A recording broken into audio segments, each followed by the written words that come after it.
Okay, Petro here. Guess I'm gonna do another one of these how I met. I'm gonna do a how I met Kanye West. Kanye West has been in the news lately for his White Lives Matter T-shirt and the stuff that he did with Candace Owen, and then him going on Tucker Carlson last night, and then the second half is going up tonight. And I watched that last night, and I've always loved Kanye West, and I've always stuck up for him over the years.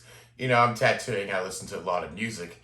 I listened to a lot of Kanye West over the years. I really loved all of his early stuff. And from the very beginning when he came out with Through the Wire, that very first CD, The College Dropout, I've listened to a million times. And Through the Wire really hit me when I heard it because he sang that song with a completely mouth wired shut. And because he was in a car wreck and broke his jaw. Now, when I heard the beginning lyrics and the first time I heard that song, it spoke to me because I had broken my jaw before and lived through having my mouth wired shut and losing 40 or 50 pounds. I was in a motorcycle wreck, and I was drunk and high and ran into a telephone pole and flew over the handlebars and hit my face on the telephone pole with no helmet on, going about 50 miles an hour. And I was in a coma for a week. I woke up in the hospital. I didn't know what happened. I still don't remember any of it. But I had my jaw broke in two spots and knocked out most of my teeth. And I had to drink the insured drinks to get protein, because when you have your mouth wired shut, you can't eat anything. It's all liquids. And that was the hell. Some of the most hell I've ever went through in my life was having my mouth wired shut for 6 weeks. Actually, it was 8 weeks. And it was completely horrible. So when I heard Kanye Through the Wire, it really hit close to me. I was like, man, I experienced that. There's not too many people that have, but I have. And I used to jam that song in my headphones as I was mowing the yard in South Texas. So that song Through the Wire, it really spoke to me a lot. So after that, I always followed Kanye. And, you got to realize back then when the College Dropout came out, the internet wasn't so huge as it is now. We had the internet, but it wasn't so huge. So it was hard to find information and stuff on artists you liked. So I would try to find any little bit of information I could on Kanye. And through all that, I found, he went to college. He was an artist, not just a musical artist. He could draw. He could draw really well. And I always thought that was really cool about him. So I always followed Kanye through the years. I always stuck up for him. When people said, oh, he's eccentric and this and that, I used to always say, Salvador Dali, one of the greatest artists in modern times, was very eccentric. And when he would meet you, he would say, hello, I'm Salvador Dali. I am a genius and you are not. And that's pretty much how Kanye kind of is. He's just, upper echelon type of artist, and he knows it. That's also a good thing about Kanye, and I've always stuck up for him. So how it goes, so I ended up meeting him. I never thought I would meet Kanye West. Although I had done tattoos with Kylie Jenner, and Kendall Jenner had been there before. That's kind of his ex-married family. But I never got the chance to meet Kanye. This is all when I lived in LA. And so I'll take you back to early 2019. So just a few years ago, may have been 2018, probably 2019. But I have a friend of mine, D. Cosi. You can follow him and all this stuff at D. Cosi. I'll put the link right there. But my homie D is from Chicago, and he was a young artist that I met like 8 or 9 years ago in LA. He was tattooing. He had been Chief Keef's tattoo artist in Chicago. and he was in that kind of crowd with those people. And D came and stayed at my house, with my wife and family when he first came from Chicago. I gave D a tattoo machine and stuff like that where he could work. And D would always hook me up and always call me up, when he had an artist who wanted to get tattooed. So this one night, D hits me up and he says, I'm in a recording studio in Burbank, and Young Thug wants to get a tattoo. And I was like, okay. And I had done this a lot with a bunch of other celebrities. And, I had like a travel little kit that I would take when I would tattoo. And so I get all my stuff and I head to this recording studio in Burbank. And I get there and there's a whole bunch of people there. D's there. And Young Thug, who I was going to tattoo, was kind of off in the back doing his own thing, and I didn't even really see him. And one of his other artists was like, I want to get tattooed. So he wanted like some shoes hanging from, the power lines and stuff like that. So I was doing all that up on his chest. And, tattoos take time. And it was already maybe like 5 or 6 in the evening time. And the guy tells me I'm tattooed. I'm in the middle of the tattoo. He's like, man, we're about to go do a show. He's like, will you finish the tattoo, at the place, and I was like, what? I was like, man, I have to pack all this stuff up, clean all this, pack it up again, and go to where you're going. And I was like, what show? Where am I going? And he's like, the Staples Center. He's like, Young Thug is performing with J. Cole. And I was like, oh shit. I was like, the Staples Center? I was like, yeah. I was like, I'll just follow you guys. So I packed up my car, and I had my Corvette at the time. And I put all my stuff in the Corvette, and I followed their SUV straight from Burbank all the way straight to the Staples Center. I'm talking Lakers history. And I didn't park outside the arena. Like, they had me drive all the way in, go underneath the Staples Center, and like park like where Kobe and them parked. And I was like, holy shit. I was like, my Corvette is over here parked underneath the Staples Center. So I was like, man, this is cool. So, and I had a homie with me, like one of the people from my tattoo shop that worked there. I had him come to help me out. So we get all my tattoo stuff off. They tell me where to go. And Young Thug's like dressing room was what is the referee's dressing room at the Staples Center. So we all go in there, and I'm talking, there's like 20 or 30 people. And I'm looking up for a spot to set up a tattoo. I can't find a spot. I'm like, there's too many people here. I'm not telling them that.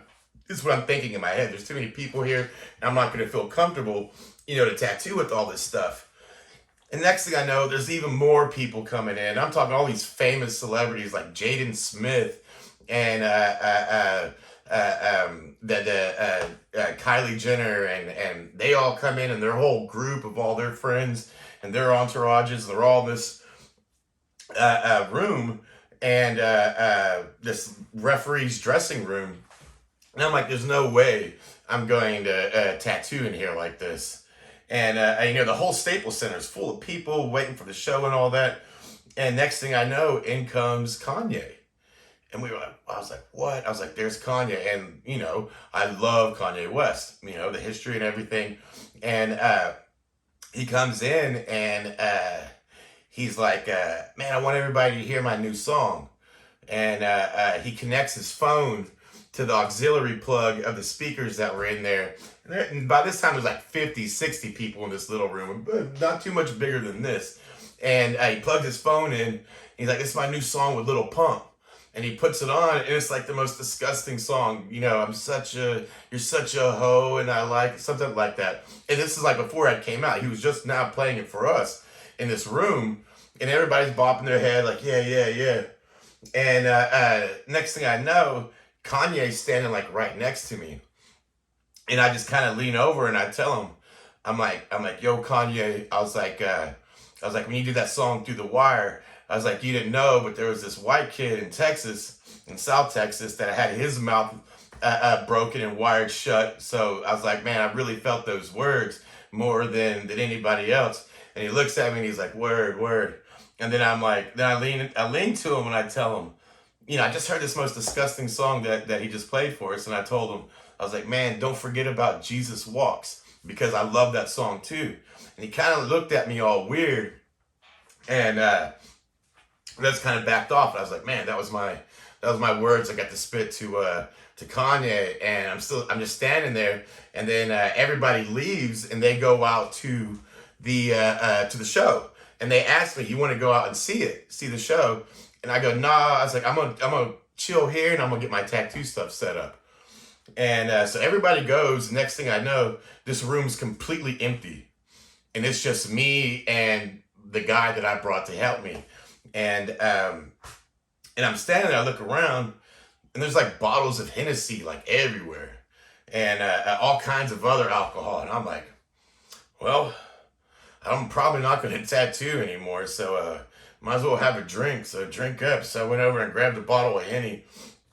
You started kicking it back, and next thing I know, the show's over, and they're all coming back, but I'm trashed now. I sat there and drank some Henny, and I'm standing there, and only like three people come in.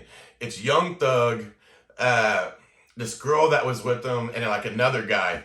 And he comes and he sits right in the middle of the room. And there's like nobody else in the room. I'm just standing there on the side. And he's kind of sitting there, and I'm all buzzed out. And the only thing that came to my mind was something my mother-in-law told me when I was in Israel.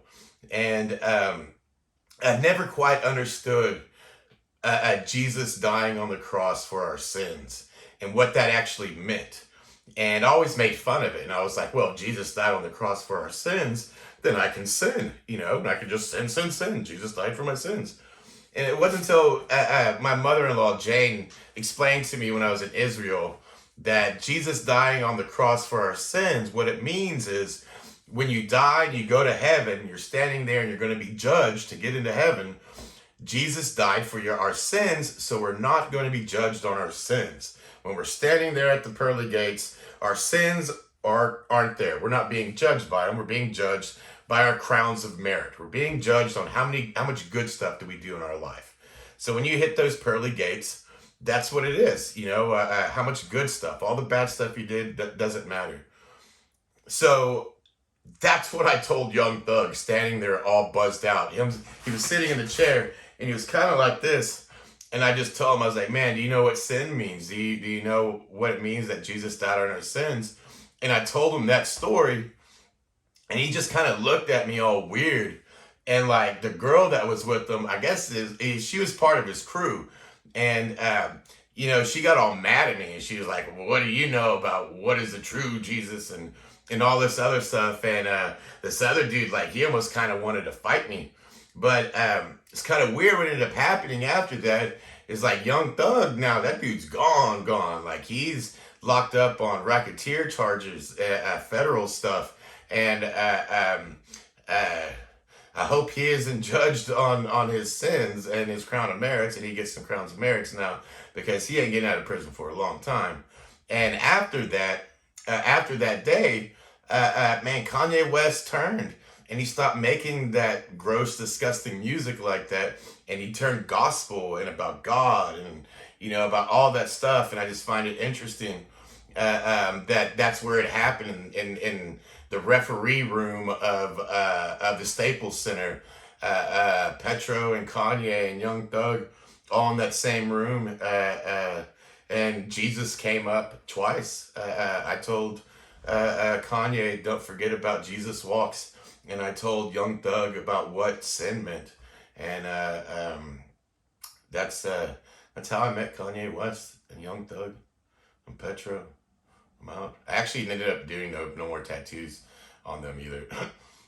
Later on I did, but not that night. I ended up just going home. I had my homie drive because I was all drunk. But I don't even drink anymore. But that's the story, and that's how it went. Petro, I'm out.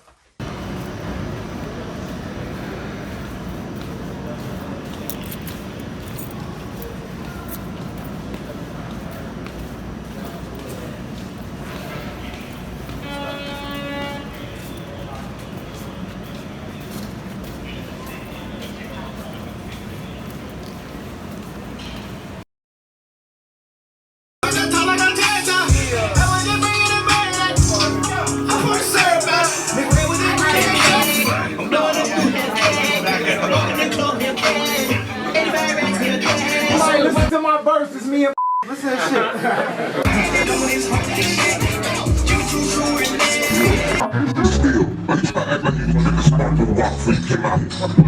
shit.